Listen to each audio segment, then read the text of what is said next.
White man convicted for fatally shooting his black wife. Murder trial of Jordan Mykol Henning, a former U.S. Army service member accused of fatally shooting his wife, 32-year-old Ashley Henning, at her birthday party, ended with a manslaughter conviction, triggering an emotional outcry from the victim's family members in court. A Kentucky jury found Henning guilty of first-degree felony manslaughter for the shooting death of his wife, Jordan. Shot his wife multiple times during a birthday party at the couple's home, June 26, 2023, the News Enterprise reported. Witnesses now told investigators that right before the shooting, they started leaving the party because the couple began to argue. Neighbors even removed the Henning's children from the home as the fight intensified. Multiple surveillance cameras from inside the home caught the fatal encounter. So you mean, how long does that happen where the murder's actually caught? They actually can see exactly what went down here. Multiple surveillance cameras inside that home. One camera recorded Jordan appearing enraged when he grabbed his handgun, went behind a living room wall and started shooting. Footage also showed him reloading his firearm once between shots, then spitting on Ashley's corpse when he was finished. Prosecutors say he shot Ashley 5 times. Now you said manslaughter, right? He reloaded. It's on camera. Henning fled the home. Oh, he fled too, which is an indication. Fled the home before authorities arrived, but they found him a mile away, making numerous utterances, apologizing for hurting his wife. The arrest citation read he was charged with murder, domestic violence, a Class A felony in Kentucky. Now, during the trial, defense attorney said Jordan's actions were the result of a mental breakdown triggered by years of physical and verbal abuse committed by Ashley. Prosecutors disputed the claim, as well as friends of Ashley who testified that Jordan was a paranoid prepper who had a hit list in the event of an apocalypse.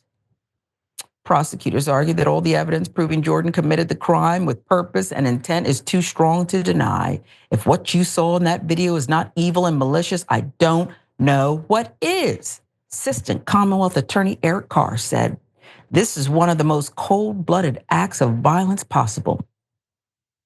So it's set up for the jury now. Let's see. They got the whole thing. Must have been pretty traumatic to watch this, right? They saw it. After 4 hours of deliberating, the jury returned their verdict declaring Henning guilty of manslaughter, recommending a 20-year prison sentence. Had Henning been convicted of murder, he could have faced between 20 and 50 years or life in prison. His sentencing date has not yet been set. After the jury read off their verdict, Ashley's cousin, U.S. Marine Chief Warrant Officer John Williams, directly addressed jury members, calling them cowards. "And this is the justice that America gives me? Unspeakable, unthinkable, it's disgusting," Williams said with tears in his eyes. Every single one of you is coward." I don't blame this ranking warrant officer, Marine Chief warrant officer. It is sick. These are the details. The case has been adjudicated. And yet a service member, compliant, you don't get to be in that position unless you accept even things you don't agree with, can't take it anymore and has an outburst. Somebody needed to say it. We don't know the makeup of this jury, Tehran, so it's an unfair question, but I ultimately believe that this woman of color, this Black woman's life was not as valuable. What say you?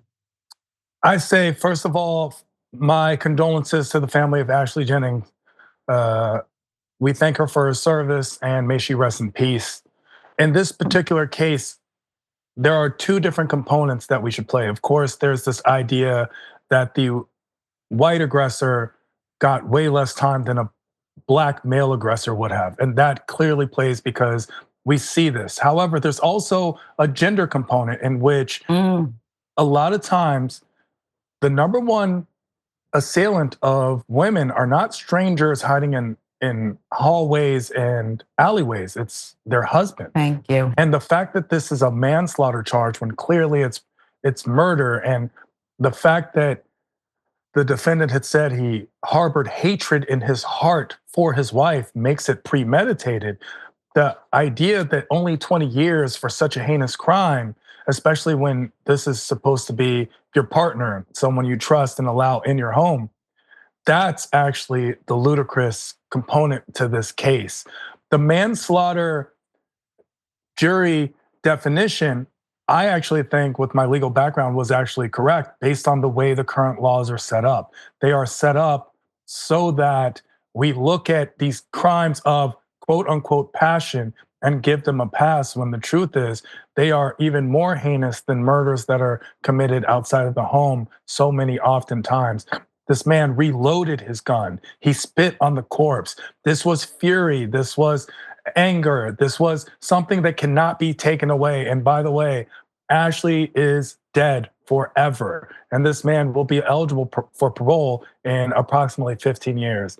And given the condition and his skin tone, which once again comes back to a racial component, he will most likely be allotted that and be back in society to do this to another unsuspecting wife that he harbors hatred for in his heart.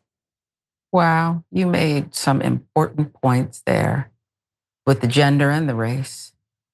And I'm particularly taken by the gender in these relationships, and even the notion, the labeling of something as domestic violence. So if he was a stranger and killed this woman, reloaded, and then fled the scene, that's somehow different. Thank you. I want to thank you for giving that additional perspective to this, because it's just horrid. And like you said, she's gone forever, and he's going away with hope for a future. He'll have a future. He possibly would be let out. And let's also go back to that racial component. If this was a Black male husband who did this to their poor innocent white wife, would the jury have been as compassionate? Would the judge have been as lenient? And would the prosecutor have been as informal with their charges as we saw predicated upon this? These are things that we should be all asking ourselves. Equality for all, that means good and bad. America, you got some work to do, not just in Kentucky. But especially in Kentucky. But especially in Kentucky. Especially in Kentucky. Okay. And Louisiana and Mississippi.